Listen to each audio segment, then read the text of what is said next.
আল্লাহ রাব্বুল আলামিন বলেন, তোমাদের সামনে যখন কোরআনের তিলাওয়াত করা হয় তখন তোমরা চুপ থাকো এবং নীরব থাকো, চুপ থাকো আর মনোযোগ সহকারে শোনো। সুবহানাল্লাহ বলেন। দুনিয়ার সমস্ত তাফসীর খুলে দেখেন, এই আয়াতটা হইল নামাজের জন্য খাস, নামাজের জন্য খাস, অন্য সময় এটা আম। অর্থাৎ বোঝা গেল নামাজের ভিতরে যখন ইমাম সাহেব তিলাওয়াত করবেন তখন মুক্তাদি তিলাওয়াত করবে না, মুক্তাদি চুপ থাকবে, নীরব থাকবে এবং মনোযোগ সহকারে সেই তিলাওয়াত শুনবে। সুবহানাল্লাহ। এখন বলতে পারেন হুজুর, ইমাম সাহেব ফজর, মাগরিব, এশা এই 3 ওয়াক্তে জোরে তিলাওয়াত করে, এই 3 ওয়াক্তে তো জোরে তিলাওয়াত করলেন, আমরা শুনলাম, নীরব থাকলাম। তবে জোহর আর আসরে তো ইমাম সাহেব নিজেই আস্তে পড়েন, মনে মনে পড়েন, তখন কি সূরা ফাতিহা আমরা পড়ব না? জি না, তখন সুযোগ নাই। কারণ রাসূল পাক সাল্লাল্লাহু আলাইহি ওয়াসাল্লাম, তিরমিজির হাদিস, আল্লাহর নবী বলেন যে ইলাল ইমামু লিউতাম্মা বিহি, ইমামকে ইমাম বানানো হয়েছে অনুসরণ করার জন্য। ফাকরাতুল ইমামে কিরাতুল্লাহ, ইমামের কিরাতটাই হলো মুক্তাদির কিরাত। আর জোরে ভাইরা আমার, কোরআন এবং হাদিস থেকে বোঝা গেল আল্লাহ রাব্বুল আলামিন ঘোষণা করে দিলেন, নবীজি স্পষ্ট করে দিলেন, ইমামের পিছনে যখন আমরা নামাজ আদায় করব মুক্তাদি কিরাত পড়বে না, মুক্তাদি নীরব থেকে এটা শুনবে। ঠিক কিনা বলেন? এখন যদি কেউ বলে না ইমামের পিছনেও কিরাত পড়তে হবে, অনেক ভাই আছে তারা বলেন ইমামের পিছনেও সূরা ফাতিহা পড়তে হবে। বলেনি আপনারা? এমনি হয়নি, এটা হয় না। অন্যদিকে বলে এখানে একটা পেশ আছে, ভাইয়া দিয়ে দেয়। যারা বলেন সূরা ফাতিহা পড়তে হবে, সূরা ফাতিহা না পড়লে নামাজ হইতো না। আমার একটা প্রশ্ন আছে, প্রশ্নটা হইল, সমস্ত দুনিয়ার যত উলামায়ে কেরাম আছে, সমস্ত উলামায়ে কেরাম একমত, কেউ যদি মসজিদে যায় ইমাম সাহেবকে রুকুতে পায় আর সে যদি রুকুতে শরীক হয় তাহলে রাকাতটা সে পেয়ে গেল। কথা বলেন ঠিক না? ঠিক, রাকাতটা সে পাইল। এখন আবার যেই বাইরা বলেন সূরা ফাতিহা না পড়লে নামাজ হবে না, সূরা ফাতিহা পড়তে হবে ইমামের পিছনে, ওই বাইরাও ওনাদেরকেও জিজ্ঞেস করেন, ওনারাও বলবে বুখারী শরীফে আছে, আল্লাহ রাসূল বলে দিয়েছেন মসজিদে যায়া ইমামকে রাকাতে পাইলেন, রুকুতে পাইলেন তো আপনি রাকাত পেয়ে গেলেন। এখন আবার প্রশ্ন হইল, আপনি রুকুতে যাওয়ার কারণে রাকাত পাইলেন, তাইলে আপনার সূরা ফাতিহা পড়ল কে? বুঝেন নাই মনে হয় কথা? আপনি তো রুকুতে যায় শরীক হইছেন, সূরা ফাতিহা পড়ছেন? কথা বলেন, পড়ছেন না? তাইলে আপনার সূরা ফাতিহা তো হইল না, তা আপনি আবার এই রাকাত পাইলেন কেমনে? তার মানে বোঝা গেল ইমামের পিছনে মুক্তাদি সূরা ফাতিহা পড়বে। জোরে বলেন, পড়বে না। মুক্তাদি পড়ার কোন সুযোগ নাই। ইমাম সাহেব পড়বেন, কিরাত পড়বেন কে? ইমাম সাহেব। বুঝতে পারছেন? মানে সূরা ফাতিহা ফজিলত অনেক বেশি ভাই, কম না বেশি? সূরা ফাতিহার তাফসীরে রুহুল মাআনির মধ্যে সূরা ফাতিহার নাম আনছেন 22টা। কয়টা? 22টা নাম। এর মধ্যে একটা নাম হইল সূরাতুশ শিফা। সূরাতুশ শিফা, রোগ মুক্তির সূরা। কোন সূরা? কথা বলেন। রোগ মুক্তির সূরা। রোগ মুক্তির সূরা কোনটা? সূরা ফাতিহা। বলেন কোনটা? ফাতিহা। আর কেমনে রোগ মুক্তির সূরা? এখানে একটা আমল শিখাইয়া দিয়া যায়, মনোযোগ দেন।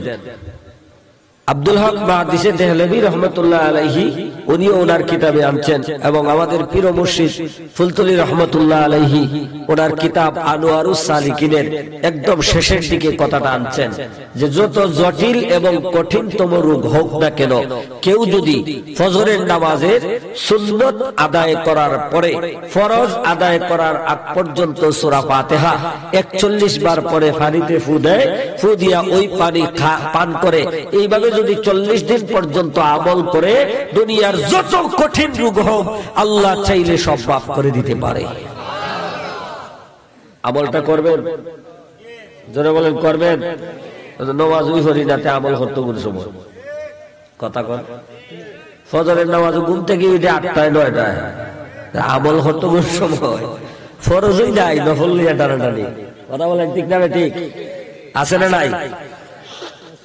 আপনাদের এদিকে নাই, আমাদের এদিকে বলে নামাজ নাই।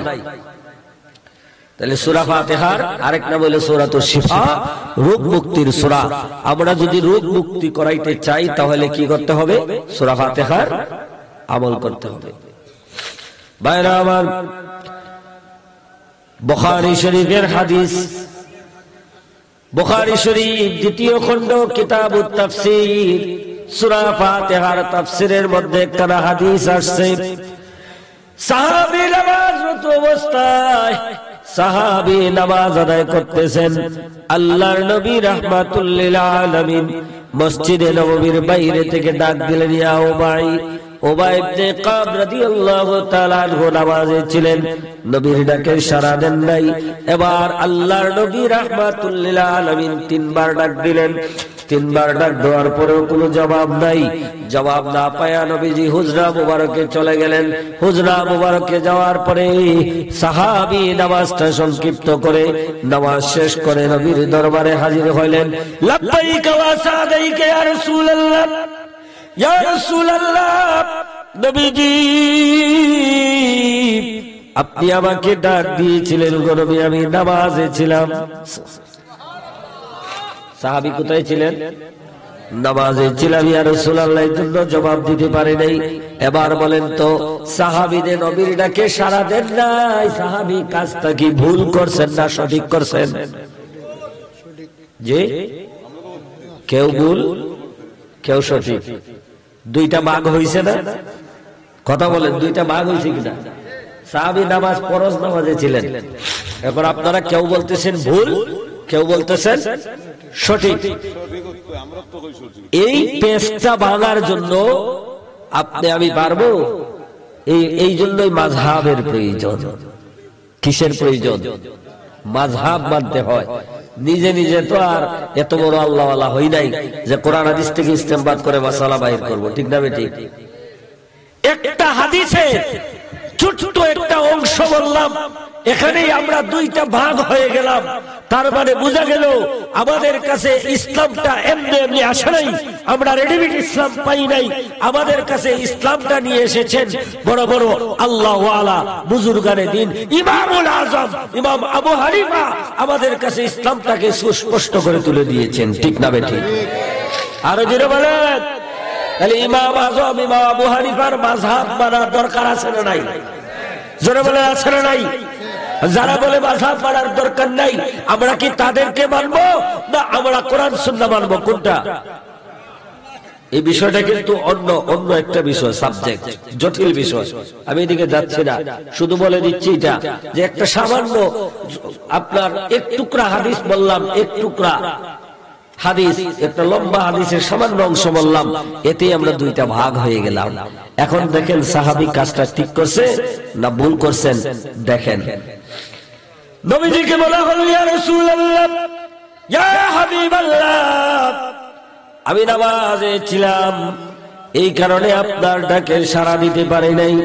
আল্লাহর নবী রাহমাতুল লিল আলামিন ডাক দিয়া বলেন, সাহাবীরে তুমি কি আল্লাহর কোরআন পড়ো নাই?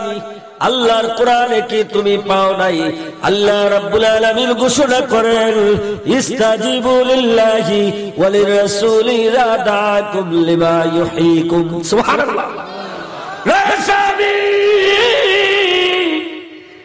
আল্লাহ রাব্বুল আলামিন ঘোষণা করে দিলেন, আল্লাহ এবং তার হাবিব যখনই তোমাদেরকে ডাক দিবেন, তোমরা যেই অবস্থায় থাকো না কেন রে, সঙ্গে সঙ্গে নবীর ডাকে সাড়া দাও।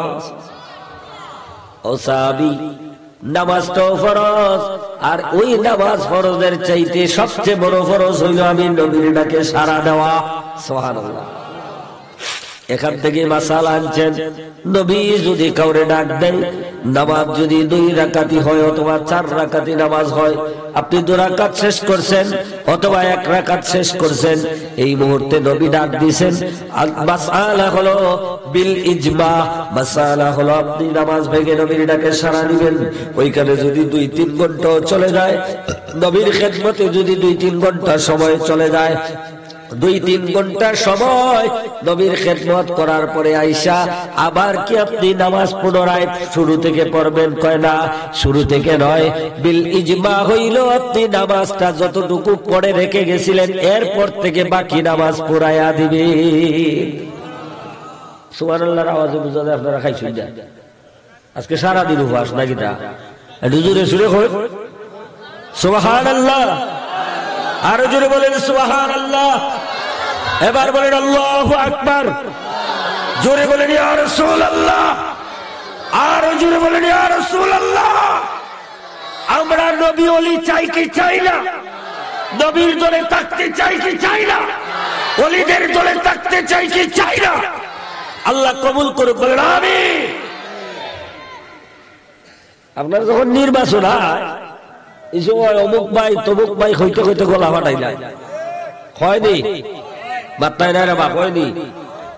চরিত্র ফুলের মতো পবিত্র, নমাজ নাই এক ওয়াক্ত, নমাজ নাই এক ওয়াক্ত। ভাইরা আমার, আল্লাহর নবী রাহমাতুল লিল আলামিন বলেন সাহাবীরে, আল্লাহ রাব্বুল আলামিন ঘোষণা করে দিয়েছেন, নবী যখন ডাক দিবি সঙ্গে সঙ্গে নবীর ডাকে সাড়া দিবা। ওই সাহাবী বলে, ইয়া রাসূলুল্লাহ, আমি আসলে বুঝতে পারি নাই, এখন থেকে জানলাম ইয়া রাসূলুল্লাহ, আর কোনদিন এই ভুল করব না। আপনি যখনই ডাক দিবেন যে অবস্থায় তাকি গো নবী, আপনার ডাকে আমি সাড়া দেব।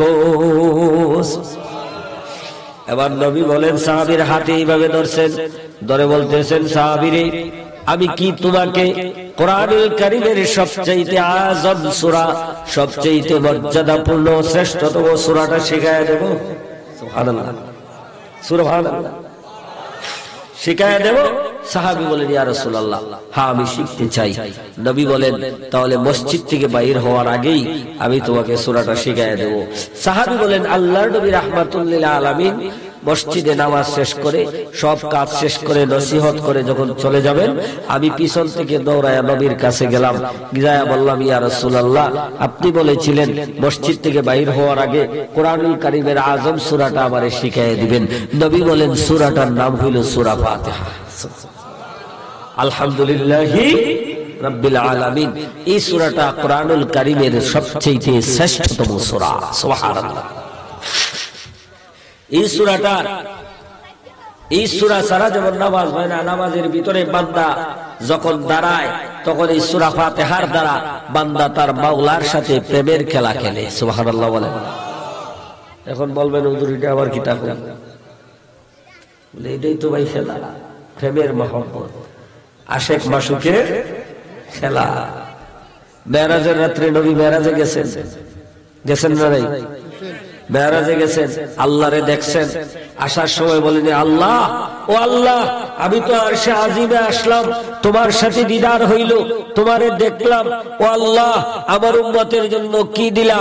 আল্লাহ বলেন, যাও 5 ওয়াক্ত নামাজ দিয়ে দিলাম, যদি 5 ওয়াক্ত নামাজ আপনার উম্মত সঠিকভাবে আদায় করতে পারে 50 ওয়াক্ত নামাজের সওয়াব দিয়ে দিব। ও নবী, আপনি যান, আপনার উম্মতকে বলে দেন, আপনার উম্মত যদি 5 ওয়াক্ত নামাজ সঠিকভাবে আদায় করে কপালটা মাটিতে লাগাইতে দেরি, আমি আল্লাহর কুদরতি কদম তার কপালের নিচে দিতে দেরি করব না। আর জোরে, নবী গো, আপনার সাথে কথা বলেছি, আর সে বললেন আপনার উম্মতের সাথে কথা হবে নামাজের মুসল্লায়। সুবহানাল্লাহ। এই সূরা ফাতিহার মাধ্যমে বান্দা তার আল্লাহর সাথে মওলার সাথে কানেকশন লাগায়। সূরা ফাতিহার মাধ্যমে বান্দা তার মওলার সাথে কথা বলে। এখন বলবেন হুজুর আপনি বলতেছেন আল্লাহর সাথে আমরা কথা বলি, তাইলে আল্লাহর আওয়াজ তো কোনোদিন শুনি নাই, কেমনে শুনবেন? আপনার আমার এই কলবটা নষ্ট হয়ে আছে, আপনার আমার কানটা নষ্ট হয়ে আছে, আপনার আমার চক্ষু নষ্ট, ঠিক না বেঠিক? বুঝেন নাই মনে হয়? সুদে ঘুষে শব্দে হালাল হারামে সবটা এক এক জায়গায় মিশ্রণ। একটা পুকুরে চিকিৎসা বলি, একটা পুকুরে এক মরা বিড়াল পড়ছে। কি বিড়াল? মরা বিড়াল। এখন লোকটা দৌড়ায় গেছে মুফতি সাহেবের কাছে, মুফতি সাহেব ফতোয়া দেন, আমার পুকুরে মরা বিড়াল, এখন এই পুকুরের পানি দিয়া ওযু গোসল হবে কিনা? মুফতি সাহেব ফতোয়া দিলেন, যাও পুকুর থেকে 10 বালতি পানি উঠাইয়া অন্যত্র ফালাইয়া দিও, পানি পবিত্র হয়ে যাবে, ওযু গোসল সব করতে পারবা। বেটা বাড়িতে আইছে, বাড়িতে আইসা ঠিকই মুফতি সাহেবের ফতোয়া অনুযায়ী 10 বালতি পানি উঠাইয়া বাহিরে ফালাইয়া দিছে। এরপরও দুর্গন্ধ যায় না।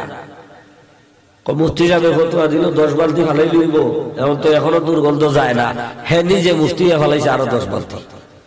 কয় বালতি হইছে? এরপরও দুর্গন্ধ যায় না। হের বউ মুফতি ফতোয়া দিছে আরো 10টা ফালা। কয়টা হইছে? 30টা। 30 বালতি ফালানোর পরেও দেখা যায় দুর্গন্ধ যায় না। এখন তো হের মাথা গেছে খারাপ হইয়া, আরে কেমন মুফতি ফতোয়া দিল, নিজে মুফতি ফালাইলাম 10টা, বউ মুফতি ফতোয়া দিল আরো 10টা, ফালাইলাম 30 বালতি, এর হরো দুর্গন্ধ যায় না। দৌড় দিছে মুফতি সাহেব, খেতে হয়েছে চিল্লাস করে, আপনি বললেন 10 বালতি ফালাই দিলে পানি পবিত্র, নিজে মুফতি ফালাইছে 10, বউ মুফতি ফালাইছে 10, 30 ফালানোর হরেও পানি তো আর দুর্গন্ধ যায় না। মুফতি সাহেব মরা বিড়াল পুকুর থেকে উঠাইছিলেন, এটা তো উঠাইছিল। আচ্ছা বলেন তো, বিড়াল মরা বিড়াল যদি পুকুরে থাকে, সারা সমস্ত পুকুরের পানি শুকায় দিল, দুর্গন্ধ যাইবনি? কথা বলেন, যাবে না। ও ভাই, আপনি আমার অন্তরের ভিতরে সুদের নামে মরা বিড়াল, আপনার আমার অন্তরের ভিতরে ঘুষের নামে মরা বিড়াল, আপনার আমার অন্তরের ভিতরে জিনার নামে মরা বিড়াল, আপনার আমার অন্তরের ভিতরে হারামের নামে মরা বিড়াল, মদের মতো মরা বিড়াল, আপনার আমার অন্তরে বেপরদার মতো মরা বিড়াল, এই সমস্ত যতক্ষণ পর্যন্ত ত্যাগ করবেন না, ততক্ষণ পর্যন্ত চেষ্টা দিলেও কোনো লাভ হবে না। কথা বলা মুসলমান, ঠিক না ঠিক? আপনি নামাজ পড়েন, আপনার স্ত্রী বেপরদা, আপনি নামাজ পড়েন, আপনার মন বেপরদা, আপনি নামাজ পড়েন, আপনার মা বেপরদা, আপনার স্ত্রী, আপনার বোন, আপনার পরিবারের মহিলারা বেপরদা হইয়া মেলায় ঘোরাফেরা করে, রাস্তাঘাটে ঘোরাফেরা করে, বাজারে ঘোরাফেরা করে। এরপরেও যদি মনে করেন আপনি বেহেশতে যাবেন, এটা বোকামি ছাড়া আর কিচ্ছু না। কথা বলেন, ঠিক না বেঠে? আসেন এটা আমরা দেশের বিচার ব্যবস্থা, চাচার ফকটও 500 টাকা নোট না ঢুকলে চাচায় বিচার করে। মাত্রায় না আওয়াজ আসেনি? ওইটা এই সমস্ত ওয়াজ করলে তো অনেক আবার ভালো হইতো না, ঠিক না? আমারে গাইল ভালো হয়েছে, আমি আগে গাইছি। আর নয় মহিলার যে ওয়াজ দিছে এখন আর ভরে খাওয়ার ওই দিল না আমার, ঠিক না? ঠিক। আমি কিন্তু ভাই একদম অন্য রকমের ওয়াজ, কথাটা বলে রাখি, আমি একটু টেরা প্রকৃতির ওয়াজ, যা বলে স্ট্রেট ফরওয়ার্ড, দাওয়াত দিলে দিবেন, না দিলে না দিবেন, কোনো অসুবিধা নেই। আপনারা শুনতে রাজি আছেন তো? আমরা দেশও দেখেন না, বিচারক যে টাকা বেশি দেয় তার পক্ষে রায় যায় কিনা বলেন? এখানে আসতেছি আর একটু পরে, সময় আছে আসার। ভাইরা আমার, নামাজের ভিতরে যখন বান্দা দাঁড়ায় যায়, বান্দা যখন বলে আলহামদুলিল্লাহ, আল্লাহ রাব্বুল আলামিন তখন প্রশ্ন করেন মানিল হামদ, ও বান্দা তুমি কার প্রশংসা করো? কে জিজ্ঞাসা? আলহামদু বলার পরে বান্দা আল্লাহ জিজ্ঞেস করেন মানিল হক, বান্দারে কার প্রশংসা করো? বান্দা তখন উত্তর দেয় লিল্লাহ, আমি আল্লাহর প্রশংসা করি। আল্লাহ রাব্বুল আলামিন আবারও প্রশ্ন করে মানিল্লাহ, বান্দারে কার প্রশংসা করো? আবার আল্লাহ রাব্বুল আলামিন প্রশ্ন করেন, ও বান্দা এই রব আল্লাহটাকে, যে আল্লাহর প্রশংসা তুমি করো এই আল্লাহটাকে? বান্দা তখন উত্তর দেয় রব্বুল আলামিন। সুবহানাল্লাহ। একটু সাদা বান্দা উত্তর দেয় রব্বুল আলামিন, আমি রব্বুল আলামিনের প্রশংসা করি। এবার অনেকেই রব শব্দের তাফসীর করেন প্রতিপালক, বাংলা অর্থ রব শব্দের প্রতিপালক। রব শব্দের অর্থ কি? প্রতিপালক না, এটা তাফসীরে নুরুল আনওয়ার, যেটা আলেম ক্লাসে পড়ানো হয়, ওখানে একটা ব্যাখ্যা আছে সুন্দর। আর রব্বু মা'নার রুবুবিয়্যাতি তাবলিগু শাইআন ফাশাইআ। সুবহানাল্লাহ। বলেন, যিনি ধীরে ধীরে অস্তিত্বহীনকে যিনি ধীরে ধীরে অস্তিত্বে পৌঁছায় তিনি হলেন রব্বুল আলামিন। এখন আমার এই মুরব্বীর বয়স যদি বর্তমানে 70 বছর হয়, 70 বছর আগে এই মুরব্বীর কোনো অস্তিত্ব আছিল নি? কথা বলেন, কোনো অস্তিত্ব নাই। আপনার বয়স যদি 30 হয়, 40 হয়, তাহলে 30-40 বছর আগে, 60 বছর আগে, 100 বছর আগে আপনার কোনো অস্তিত্ব ছিল না। এই যে আপনাকে কিছুই না থেকে কিছুই যিনি করেছেন তিনি হলেন রব। কিছুই না থেকে কিছুই করা কাজটাকে বলা হয় রুবুবিয়্যাত, আর এই কাজটা যিনি করেন তিনি হলেন রব্বুল। বান্দা বলে আমি রব্বুল আলামিনের প্রশংসা করি। আল্লাহ রব্বুল আলামিন আবারও প্রশ্ন করে মানির রব, ও বান্দা ওই রবটাকে, রবের পরিচয়টা একটু দিবিনি? বান্দা তখন বলে আর রহমান, যিনি রহমান যিনি দয়ালু আমি তার প্রশংসা করি। যিনি রহমান তিনি রব, যিনি রব তিনি আল্লাহ, আর আমি ওই আল্লাহর প্রশংসা করি। আল্লাহ এরপরও কয় না আর রহমান এই কথা বলে না। আল্লাহ আবারও প্রশ্ন করে মানির রহমান, ও বান্দা যে রহমানের প্রশংসা করো ওই রহমানটাকে? বান্দা আবারও বলে আর রহিম, যিনি রহিম যিনি দয়ালু তিনি হলেন রহমান। যিনি রহমান তিনি রব, যিনি রব তিনি আল্লাহ, আর আমি ওই আল্লাহর প্রশংসা করি। জোরে বলবেন না সুবহানাল্লাহ? তাইলে বান্দা এখনো, আল্লাহ কিন্তু এখনো তার পরিচয় দেন নাই। বান্দার সাথে প্রেমের খেলা চলতেছে কিনা? জোরে বলেন, চলতেছে কিনা? এখন আমার প্রশ্ন আপনাদের কাছে, রহমান অর্থ দয়ালু, জোরে বলেন রহমান অর্থ কি? দয়ালু। রহিম অর্থ দয়ালু। রহমান অর্থ দয়ালু, রহিম অর্থ দয়ালু। এখন এই দুই দয়ালুর মাঝে পার্থক্য আছে নি? কথা বলেন, জোরে বলেন না। পার্থক্য নাই? আছে। পার্থক্য কি? শুধু পার্থক্য না, না, আসমান এবং জমিনের মতো পার্থক্য। সুবহানাল্লাহ। রহমানু ফিদ দুনিয়া ওয়া রহিমু ফিল আখিরাত। রহমান নামের দয়াটা আল্লাহ রাব্বুল আলামিন পৃথিবীর জমিনে সবাইকে করে। দুনিয়ার জমিনে আল্লাহ রাব্বুল আলামিন নামাজিরও কে খাওয়ায়, নামাজিরও আল্লাহ খাওয়ায়, বেনামাজিরও আল্লাহ খাওয়ায়, সুদখোরও আল্লাহ খাওয়ায়, ঘুষখোরও আল্লাহ খাওয়ায়, জিনাখোরও আল্লাহ খাওয়ায়, মদখোরও আল্লাহ খাওয়ায়, ইহুদিরও আল্লাহ খাওয়ায়, খ্রিস্টানরাও আল্লাহ খাওয়ায়, হিন্দুরও আল্লাহ খাওয়ায়, বৌদ্ধরও আল্লাহ খাওয়ায়। দুনিয়ার জমিনে যত মানুষ আছে সবাইরে আল্লাহ খাওয়ায়। পাখিগুলারও আল্লাহ খাওয়ায়, কীট পতঙ্গরও আল্লাহ খাওয়ায়। আল্লাহ রাব্বুল আলামিন বলেন রহমান নামের দয়াটা আমি আল্লাহ পৃথিবীর জমিনে সবার উপরে করি।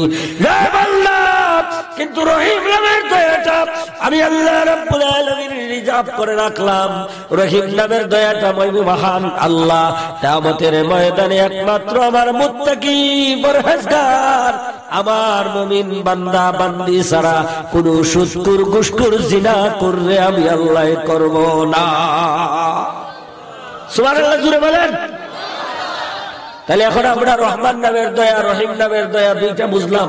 আমরা দুনিয়া চাই না আখিরাত চাই? জোরে বলেন। দুনিয়া না আখিরাত? আখিরাত। আমি কই দুইটা। কয়টা? দুনিয়াও চাই, আখিরাতও চাই। আল্লাহ কেন চাইব না? তুমি তো শিখায় দিয়েছো, রব্বানা আতিনা ফিদ দুনিয়া হাসানাতাও ওয়া ফিল আখিরাতি হাসানাতাও ওয়া কিনা আযাবান নার। আল্লাহ তুমি তো শিখাই দিছো বান্দারে, দুনিয়ার ভালো জিনিসটা হাসানাটা আমার কাছে চা, আখিরাতেরও হাসানা আমার কাছে চা। তাইলে আমরা কি দুনিয়ার জমিনে সুদ খাওয়ার জন্য আল্লাহর কাছে চাইমু? বার্তায় নাই চাইমু। দুনিয়ার ভালো জিনিস হালাল পথে যাতে আল্লাহ চালায়, এই জিনিসটা আমরা চাই। আর আখিরাতও চাই, যাতে ওখানে রাসূলুল্লাহর শাফাআত আল্লাহ আমাদেরকে নসিব করেন। জোরে বলেন আমিন। বাইরে আবার আল্লাহ রাব্বুল আলামিন এবার বান্দারে প্রশ্ন করে, মানির রহিম, ও বান্দা, যেই রহিমের প্রশংসা করো ওই রহিমটাকে রহিমের পরিচয় দাও। আল বান্দা তখন উত্তর দেয়, মালিকি ইয়াউমিদ্দিন। আল্লাহু মালিকি ইয়াউমিদ্দিন, যিনি বিচার দিবসের মালিক। কোন দিবসের মালিক? বিচার দিবসের মালিক। বিচারক কে? কথা বলেন কে? দুনিয়ার বিচারকের মতো? দুনিয়ার বিচারকের নাসির বিড়ি একবার দিলে ওই বিচারক গুড়ি যায়, ঠিক না বেটি? আর স্টার বিল্ডার ফাইলে তো উপায়ই নাই, ঠিক না বেটি? দুনিয়ার বিচারক না, ইনি হচ্ছেন আহকামুল হাকিমিন, ইনি হচ্ছেন বিচারকেরও বিচারক। যেই বিচারকের কাছে অন্যায়ের কোনো প্রশ্রয় নেই, হক বিচার। ওই দিন বোঝা যাবে তোমার বিচারকের বিচার কোথায় যায়। দুনিয়াতে অনেক বিচারই দেখছি, এমনও বিচারক দেখছি যেই বিচারে আদালতে বৈশা অন্যায় ভাবে মিথ্যা মামলার রায় দিয়া অনেককেই ফাঁসির কাষ্ঠে ঝুলাইছে। জোরে বলেন ঠিক না বেঠিক? আল্লাহ কয়, রাখ, তুই এই কাজ করছ, তোরেও 16 বছর হরে সিলেটের জমিনে নিয়া খোলা পাতায় গুম পাতাইয়া তোর এমন এক অবস্থা করবো, নিজ বাজু তোর ফাটাইয়া দিল। ফাটাইছে নি? আল্লাহ উপর সাইড ভালো, নিজ সাইড শেষ। উসমানী মেডিকেলের বেডে কাতরাইতেছে, দেখছেন না আপনারা? ও বিচারক, বিচারকের বিচারক কোথায় গেল? ভাইরা আমার, আল্লাহ রাব্বুল আলামিন বলেন, দুনিয়ার জমিনটা সুন্দর হয় 5 কারণের মধ্যে একটা কারণ হইল ন্যায় বিচারক। কোন বিচারক? ন্যায় বিচারক। আমরা কি ন্যায় বিচার করব না অন্যায় বিচার করব? ন্যায় বিচার করব। টাকা খায়া কোনদিন বিচার করব না। ন্যায় বিচারকের মর্যাদা জানেন? কিয়ামতের ময়দানে আল্লাহ রাব্বুল আলামিন তার আরশের নিচে 7 গুরু মানুষকে জায়গা দিবেন। ওই 7 গুরের মধ্যে 1 গুরু মানুষ হইল ন্যায় বিচারক। সুবহানাল্লাহ বলেন। নবীজির বিচার কেমন ছিল? আল্লাহর নবী রাহমাতুল লিল আলামিনের কাছে একবার বিচার আসলো, একজন মহিলা চুরি করছে। কি করছে? চুরি করছে। মহিলাটা আবার জেনতুর বংশের না, এই মহিলাটা হইল কুরাইশ বংশের মহিলা। চুরি করছেন, এবং সাহাবায়ে কেরাম একজন আরেকজনের সাথে বলা বলি করতেছেন, মান সম্মান গেলে তো বংশের যাইব। নবীর কাছে কেউ বলে দাও যে এই মহিলাটা কুরাইশ বংশের মহিলা, বিচারটা যাতে আঙ্গুল কাটতে হইল স্থিতিশীল হয়। এখন কেউ নবীর কাছে যাওয়ার সাহস নাই, আসেনি। সবাই বলেন যান। আবু বকর যাও, আবু বকর বলে আমি পারবো না। ওমর যাও, ওমর বলে আমিও পারবো না। তাহলে কে যাবে? বলে ছোট্ট বাচ্চা উসামারে পাঠায় দাও। উসামা কে? উসামা হলেন নবীজির পালক পুত্র যায়েদ বিন হারেসার ছেলে। সুবহানাল্লাহ বলেন। তাহলে নবীর পালক পুত্র যায়েদ বিন হারেসা, তো যায়েদ বিন হারেসার ছেলে নবীর কি হয়? নাতি। কি হয়? নাতি। নাতি যদি দাদার কানে কানে বলে তাহলে কোনো অসুবিধা নাই। যায়েদ উসামারে পাঠায় দাও। উসামারে নবী খুব বেশি মহব্বত করতেন। উসামা চলে গেলেন নবীর দরবারে। ছোট মানুষ শিখাইয়া দিয়েছেন সাহাবীরা। উসামা যায়া নবীর এইভাবে, নবী হেলান দিয়ে বসা, নবীর এই পেট মোবারকের মধ্যে এক পা ওই দিকে আরেক পা এই দিকে দিয়া নবী বসছেন, উসামা বসছেন। উসামার মুখটা নবীর কান মোবারকের কাছে। সুবহানাল্লাহ। এখন যদি কিছু বলে তাহলে কেউ শুনবনি? শোনার সুযোগ আছে নি? নাই। উসামা বলেন, ইয়া রাসূলুল্লাহ, ইয়া হাবিবাল্লাহ, নবীজি, এই মহিলাটা হইল কুরাইশ বংশের মহিলা। বিচারটা একটু স্থিতিশীল করেন। আল্লাহর নবী রাহমাতুল লিল আলামিনের চেহারা মোবারক লাল হয়ে গেল। নবীর যখন রাগ হইতো তখন নবীর এখানে একটা রগ মোবারক ছিল, এটা ফুলে যেত। তখন সাহাবায়ে কেরাম বুঝতে পারতেন নবীজির রাগ উঠেছে খুব বেশি। নবী রাগান্বিত হয়ে গেলেন, উসামারে ফেলে দিয়া নবী দাঁড়ায়া বলতেছেন, ইয়া সাহাবীরা, এই মুহূর্তে এটা কুরাইশ বংশের মহিলা, এই কারণে আমার কাছে বিচার যাতে স্থিতিশীল হয় আমার কাছে সুপারিশ পাঠাইলা রে সাহাবীরা, জেনে রাখো এই চুরিটা যদি এই মহিলা না করে আমার মেয়ে ফাতেমাও করতো তাইলে আমিও তার সেম বিচার করতাম। আল্লাহর কোরআনের আইন অনুযায়ী ওয়াসারিকু ওয়াসারিকাতু ফাকতাউ আইদিয়াহুমা, আল্লাহর আইন অনুযায়ী চোরের বিচার হইল হাত কেটে দেওয়া। তাহলে নবী বিচারে কোনো ইয়ে রাখেন নাই, কোন ধরনের ত্রুটি রাখেন নাই, ছাড় দেন নাই, সঠিক বিচার করছেন। আর আমাদের দেশে বড় লোকের অন্যায় করলে এর বিচার দামাচাপা দিয়া শেষ।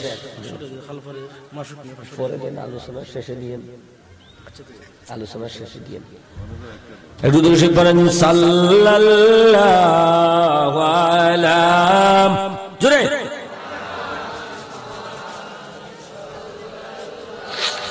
ওয়ালাইহি ওয়াসাল্লাম সাল্লাল্লাহু আলাইহি সাল্লাল্লাহু আলাইহি সাল্লাল্লাহু জোরে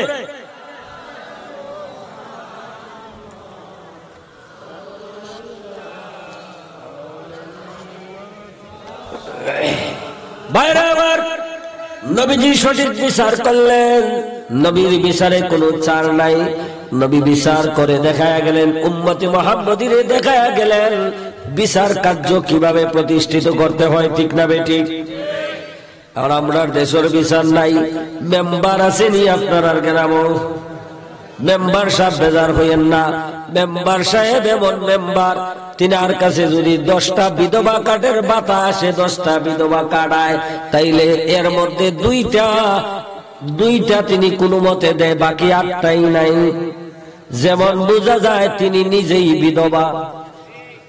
কথা বলেন আরো জোরে আসেনি?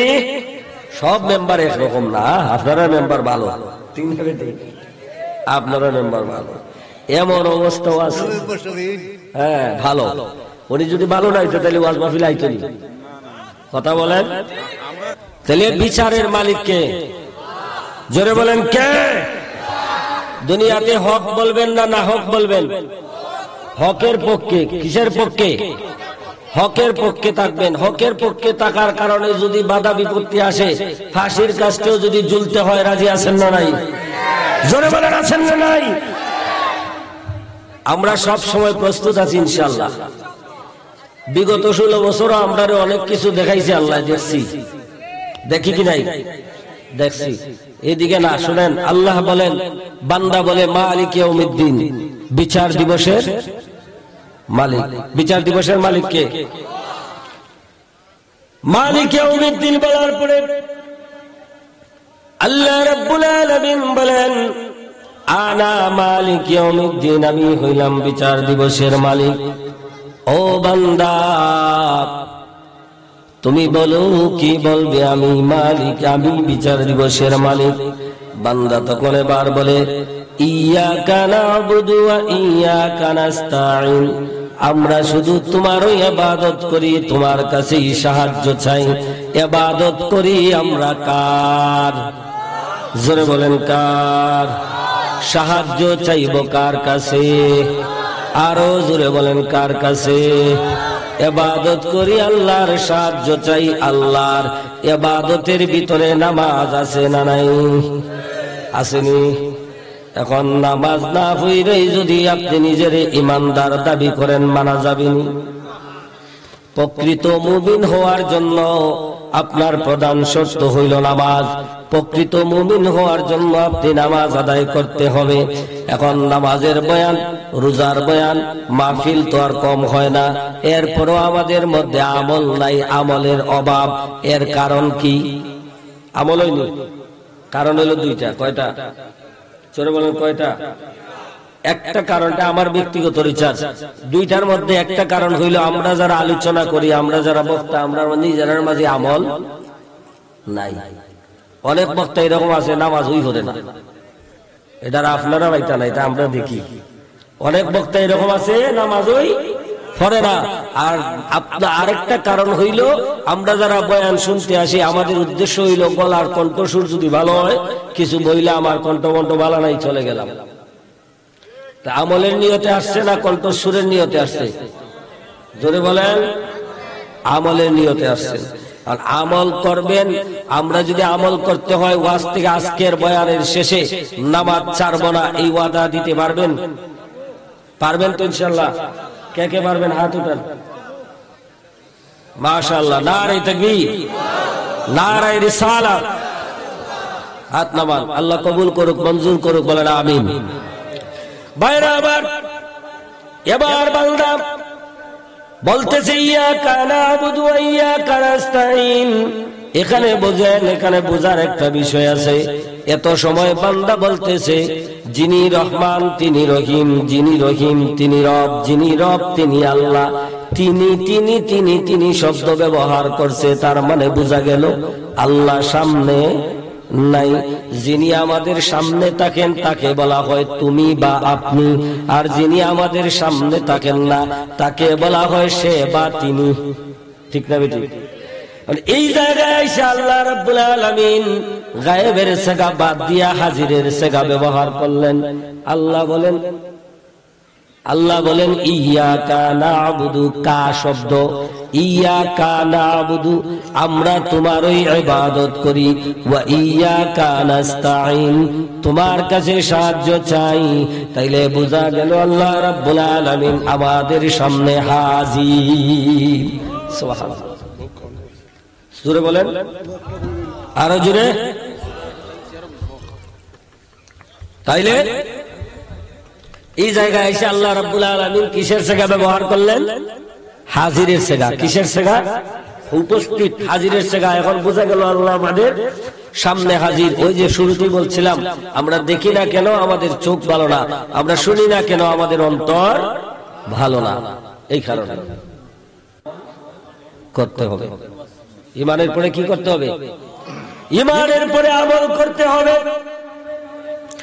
এখন আমলটা করবেন, আমলের মধ্যে প্রধান শর্ত হইল আপনার ইবাদত কবুলের মধ্যে ইখলাস থাকা লাগবে। ইবাদতের মধ্যে যদি ইখলাস না থাকে ইবাদত কবুল হবে না। এখন দুনিয়ার জমিনে মানুষ দেখানোর জন্য যদি আপনি ইবাদত করেন, মানুষকে ভালোবাসার জন্য, মানুষে আপনাকে ভালো বলবে, মানুষ আপনাকে নামাজি বলবে, মানুষ আপনাকে হাজি বলবে, মানুষ আপনাকে দানবীর বলবে, এই রকমের মনোভাব নিয়ে যদি আপনি নামাজ আদায় করেন, এই রকমের মনোভাব নিয়ে যদি আপনি যাকাত দেন, এই রকমের মনোভাব নিয়ে যদি আপনি হজ করেন, তাইলে আপনার হজ, যাকাত, নামাজ কিছুই কবুল হবে না। কুল ইন্না সলাতি ওয়া নুসুকি ওয়া মাহইয়ায়া ওয়া মামাতি লিল্লাহি রাব্বিল আলামিন। বান্দার নামাজ, রোজা, হজ, যাকাত, বান্দার চলাফেরা সব কিছু হবে কার জন্য? জোরে বলেন, কার জন্য? বান্দার নামাজ, বান্দার রোজা, বান্দার হজ, বান্দার যাকাত, বান্দার দান সদকা, সব কিছু, বান্দার হায়াত, বান্দার মউত, সব কিছু হবে একমাত্র কার জন্য? জোরে বলেন, কার জন্য? আমরা যা কিছু করব সব আল্লাহকে খুশি এবং রাজি করার জন্য। ঠিক না বেঠিক? মানুষ দেখানোর জন্য না। আর যদি মনে করেন যে হজ করছি আমারে হাজী সাহেব বলবে, তাইলে সব শেষ। আর যদি মনে করেন যে আমি নামাজ আদায় করছি আমারে সবাই নামাজি বলবে, তাইলে সব শেষ। ঠিক না বেঠিক? মুসলমান নামাজ পড়বে আল্লাহর জন্য, মুসলমান সেজদা করবে আল্লাহর জন্য, মুসলমান কথা বলবে আল্লাহর জন্য। ঠিক না বেঠিক? দুনিয়ার কারো লাল চক্ষুকে ভয় করে কথা বলা যাবে? কথা বলতে হবে আল্লাহকে খুশি করার জন্য।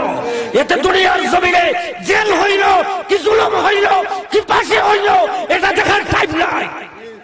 জোরে বলেন ঠিক না বেঠিক? আল্লাহ বলেছেন ইয়া আইয়ুহাল্লাযিনা আমানু, ও ঈমানদাররা তোমরা সত্য কথা বলো, কুনু মা'আস সাদিকিন, সত্যবাদীদের সঙ্গী হও। এবং আরেক আয়াতে আল্লাহ বলেন তোমরা সব সময় হক কথা বলো। আল্লাহ বলেন সুজা কথা বলো, কাউলান সাদীদা, সুজা কথা বলো, হক কথা বলো। আর বান্দা হয়ে যদি কোনা তেরা কথা, এটা মানা যাবে না, আল্লাহর নির্দেশের উল্টা হয়ে যায়। ঠিক না ঠিক? যেই আলেম হক কথা বলবে না, যেই আলেম হক কথা বলবে না, যেই ইমাম মিম্বরে হক কথা বলবে না, ওই আলেমের ওই ইমামের জিহ্বা কিয়ামতের ময়দানে আল্লাহ আগুনের কেসি দ্বারা কেটে দিবেন। এখন দুনিয়ার লাভের জন্য, দুনিয়ার স্বাস্থ্যের জন্য, দুনিয়ার দাওয়াতের জন্য, দুনিয়ার টাকার জন্য আমি হক ত্যাগ করতে পারবো না। জোরে বলেন ঠিক কিনা? আমরা দুনিয়ার স্বার্থের জন্য কথা বলি না, আমরা আল্লাহ এবং তার রাসূলের সন্তুষ্টির জন্য কথা বলি। দুনিয়াতে আপনি কত দিবেন আমারে? আল্লাহ যদি না দেয় আপনার দেওয়ার ক্ষমতা আছে? কথা বলেন। আল্লাহ যদি না দেয় কেউ দেওয়ার ক্ষমতা নাই। তাহলে মুসলমানের সব কিছু হবে আল্লাহর জন্য। আল্লাহ যেমনে চালায় এমনে আমরা চলি। আল্লাহ যদি ভালো রাখে আমরাও ভালো থাকি, আল্লাহ যদি খারাপ করে আমরাও খারাপ থাকি। এই জন্য ভাইরা আবার যা বলবেন যেভাবেই চলেন আল্লাহকে খুশি করার উদ্দেশ্যে করবেন। আল্লাহ যদি আপনার বা আমার উপরে রাজি আর খুশি হয়ে যায়, আপনার আমার জান্নাতে যাওয়া আর কেউ আটকাইতে পারবে না। ইখলাসের নিয়ত ছোট্ট একটা ঘটনা বলে আমি আলোচনা শেষ করব। ইখলাস যদি না থাকে ইবাদত কবুল হবে না। দেখেন আল্লাহর নবী, বুখারীর হাদিস, লম্বা হাদিস, আল্লাহর নবী রাহমাতুল লিল আলামিন একবার মসজিদে নববীর মধ্যে বলতেছেন, কথা বলতেছেন যে ওই বনি ইসরাইলের মধ্যে 3 জন বন্ধু ছিল। এই 3 জন একটা জায়গায় ঘুরতে গেছে, যাওয়ার পরে বিরাট বড় পাথর একটা এসে তাদের রাস্তা ব্লক করে দিছে। এখন আর গর্তের গুহার ভিতর থেকে বাইর হইতে পারে না। এখন তারা বলল যে এই যে মুসিবত, এই পাথরটা সরানো সম্ভব না, তাহলে এখন কি করব? তখন একজন আরেকজনকে বলতেছে আপনাদের জীবনের সবচেয়ে ভালো আমল যেটা আল্লাহকে খুশি করার জন্য করেছিলা, ওই ধরনের আমলের উসিলা নিয়ে আল্লাহর কাছে চাও, আল্লাহ চাইলে এই বিপদ থেকে উদ্ধার হইতে পারবা। অনেকজন বলতেছে আল্লাহ আমি ব্যবসা করতাম, আমি ব্যবসা শেষ করে বাড়িতে সন্ধ্যার সময় আসার পরে আমার মা বাবারে দুধ পান না করাইয়া আমি আমার বাচ্চা এমনকি আমার স্ত্রীদেরকেও পান করাইতাম না, আমার স্ত্রীরও দুধ পান করাইতাম না, আমার বাচ্চারও পান করাইতাম না। ও আল্লাহ, একদিন আমি আসছি, আসার পরে দেখলাম আমার মা বাবা ঘুমায় গেছেন। এখন মা বাবা ঘুমায় গেছেন, ঘুমানোর পরে এই মা বাবাকে আমি আর সজাগ করি নাই, আমি তাদের কাছে দাঁড়ায় রইলাম সারা রাত। কিন্তু আমার সন্তানরা আমার পায়ে ধরে কান্নাকাটি করতেছে, আমি তাদেরকে দুধ পান করাই পেটের খিদায়, এরপরও আমি তাদেরকে দুধ পান করাই নাই। আল্লাহ, ফজরের টাইমে সুবহে সাদিকের সময় মা বাবার ঘুম ভাঙছে, তাদেরকে আগে দুধ পান করাইছি, পরে আমার বাচ্চাদেরকে করাইছি। সুবহানাল্লাহ। এমন সন্তান এখনো আসেনি? নাই। আল্লাহ, এই আমলটা যদি তোমার কাছে ভালো লাগে, এই আমলের উসিলায় আমাদেরকে বিপদ থেকে উদ্ধার করো। ওই সমস্ত নবী বলেন সঙ্গে সঙ্গে পাথরটা একটু সরে গেল। সুবহানাল্লাহ। পাথরটা যতটুকু সরলো এই রাস্তাটা তাদের বাহির হওয়ার জন্য যথেষ্ট ছিল না। আরেকজন বলতেছে আল্লাহ, আমি আমার চাচাতো বোনকে বড় ভালোবাসতাম, আমার চাচাতো বোনকে আমার বড় ভালো লাগতো, আমি তারে অনেকবার প্রস্তাব দিয়েছি, সে রাজি হয়েছে, কিন্তু কুপ্রস্তাব দিছি আমার চাচাতো বোন রাজি হয় নাই। একদিন আমার বোন বিপদে পড়ে গেল, আমার কাছে আসলো টাকার জন্য। আমি তারে টাকা দেওয়ার বিনিময়ে কুপ্রস্তাব দিলাম, সে রাজি হইল।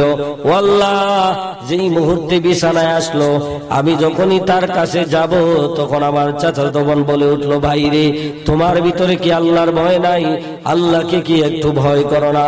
আল্লাহ সঙ্গে সঙ্গে আমি এই কথা শোনার পরে আমার চাচাতো বোন যেই রুমে ছিল, এই রুম থেকে আমি বাহির হয়ে চলে গেছি। মাওলা, তোমার ভয় আমার অন্তরে ঢুকে গেছে। আল্লাহ, এই কাজটা যদি তোমার পছন্দ হয়ে থাকে, তোমাকে রাজি করার জন্য করেছিলাম। আল্লাহ, এই কাজটা যদি তোমার পছন্দ হয়ে থাকে, তুমি এই কাজের বিনিময়ে বিপদ থেকে উদ্ধার করো।